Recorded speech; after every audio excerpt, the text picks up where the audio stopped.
Assalamu alaikum. Today we will learn a couple of lessons about effective communication and speech from one of the life events of Prophet Yousuf A.S. आज हम हज़रत यूसुफ़ अलैहिस्सलाम की ज़िंदगी के एक वाक़े से मौसर तौर पर अपना पैगाम दूसरों तक पहुँचाने के कुछ उसूल मुरतब करेंगे. Now first of all, let's dive in to the life event of Prophet Yousuf A.S. Yousuf A.S. in prison. By Allah's decree, Yousuf A.S. landed in prison of Egypt. The two young men who happened to work for the king also went to the prison for unspecified offences. When they met Yousuf A.S. in prison, they were impressed by his righteousness and manners, his acts and deeds, and his prayers. हज़रत यूसुफ़ अलैहिस्सलाम की ज़िंदगी के वाक़यात से हम वाक़िफ़ हैं और हम जानते हैं कि एक दफ़ा ऐसा हुआ था कि वो मिस्र में क़ैद ख़ाने में क़ैद कर दिए गए थे.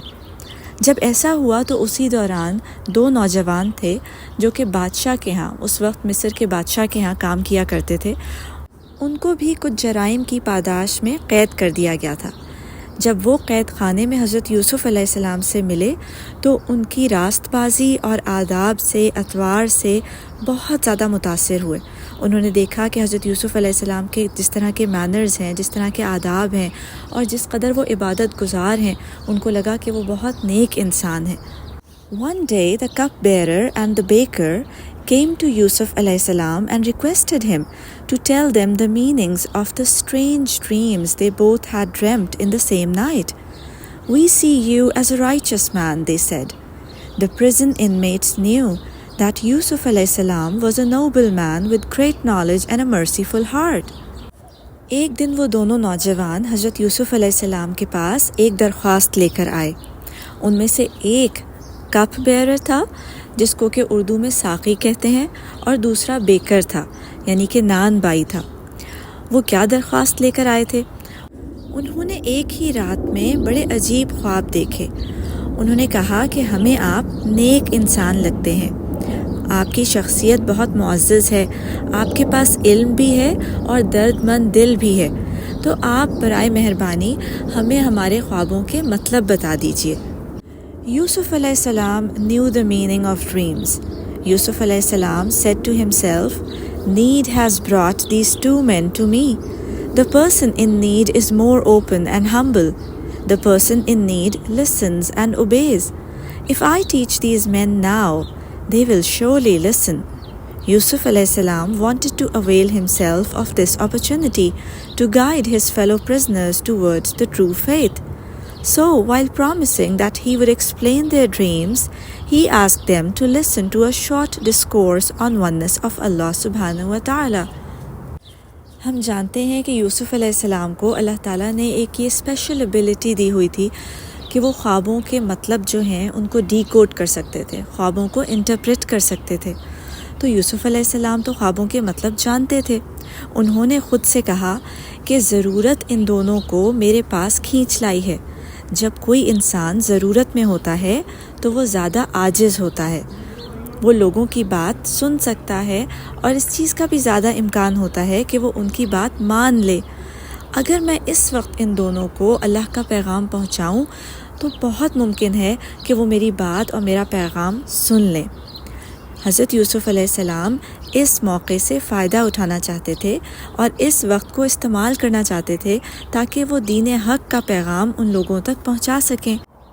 तो उन्होंने उनसे वादा किया कि मैं आपको आपके ख्वाबों का मतलब बताऊंगा, लेकिन उससे पहले आप मुझसे अल्लाह ताला की वहदानियत यानी अल्लाह की तौहीद पर एक छोटी सी तकरीर सुन लीजिए. Now, as we study this life event of Prophet Yousuf A.S, we deduce two very important lessons regarding effective communication, out of which the first is, your character speaks before your words. It means even before we speak, even before we formally preach and convey our message to anyone, our character, the way we put forward ourselves in the world, the way we deal with the people, the way we interact with them, our manners, they speak before our words speak to them. Our character is stronger in communication than our words. We notice that even when Hazrat Yusuf A.S. did not formally start preaching about the message of Allah to the people of Egypt, his character was so impressive that those two fellow prisoners already started respecting him.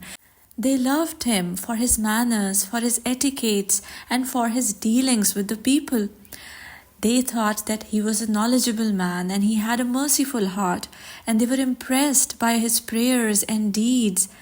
So the lesson for us is that however the situation of our life may be it good or be it bad, be it full of happiness and prosperity, or be it a very sad and gloomy situation, our mannerism and our character must be the way that it should be of a graceful and noble personality. यानी हम ज़िंदगी के किसी भी दौर से गुज़र रहे हों, ख्वाह वो खुशहाली का ज़माना हो या बदहाली का ज़माना हो, खुशी का मौका हो या फिर हम किसी मुश्किल दौर से गुज़र रहे हों, जैसे कि हज़रत यूसुफ़ अलैहिस्सलाम क़ैद खाने में थे, तो फिर भी हमारा किरदार, हमारे आदाब, हमारे अतवार, हमारी अक़दार की अक्कासी करते हुए नज़र आने चाहिए। हमें लोगों के साथ अपने मामलात को सच्चाई से, रास्तबाजी से अंजाम देना चाहिए। हमारे अखलाक इस तरह के हों कि लोग हम पर यकीन कर सकें, एतबार कर सकें। फिर हम जो भी बात करें, फिर हम अल्लाह ताला का पैगाम दें, तो फिर लोग उसके ऊपर यकीन करेंगे, लोग हमारी बात को सुनेंगे और इज़्ज़त देंगे। The second lesson that we conclude from the story of Hazrat Yusuf A.S. is choosing the right time to speak is of utmost importance. We notice that Prophet Yousuf A.S. waited for the appropriate time to convey the message of Allah subhanahu wa ta'ala to those two fellow prisoners. Even though he had to speak the truth, he waited for the right time. यानी ये कि हमें मौके की मुनासिबत से बात करनी चाहिए। अगरचे कि आप सच बात कह रहे हों, आप जानते हों कि आप बात जो करने जा रहे हैं वो सही है, लेकिन अगर उसका वक्त सही नहीं है तो वो बाअसर नहीं होगी, उसका वो असर और उसके वो नताइज नहीं मुरतब हो सकेंगे जो कि आप करना चाह रहे हैं। इसलिए मुनासिब वक्त का इंतज़ार कीजिए, सही वक्त का इंतज़ार कीजिए और फिर अपनी बात कीजिए। With these lessons, I'd like to share with you one of the sayings of Hazrat Ali ibn Abi Talib alayhi salam. He said, "You are a master of what you say until you utter it. Once you deliver it, you are its captive. Preserve your tongue as you do your gold and money. One word could bring disgrace and termination of a bliss." बात करने के इन अनमोल उसूलों के साथ मैं चाहती हूँ कि मैं हज़रत अली रज़ी अल्लाह ताला अन्हु की एक बहुत अच्छी कहावत आपके साथ शेयर करूँ। You are a master of what you say until you utter it. जब तक कि आपने कुछ कहा नहीं, जो कुछ आपकी ज़बान से अभी अदा नहीं हुआ, तो आप उसके मालिक हैं। उस वक्त तक जब तक कि वो आपकी ज़बान से बात बाहर ना निकल जाए।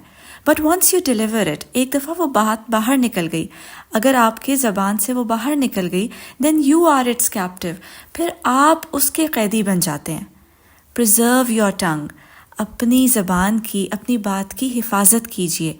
As you do of your gold and money, यानी कि जैसे कि आप अपनी दौलत की, अपने मालो दौलत की, सोने की हिफाजत करते हैं, उसी तरह से अपनी ज़बान की हिफाजत कीजिए।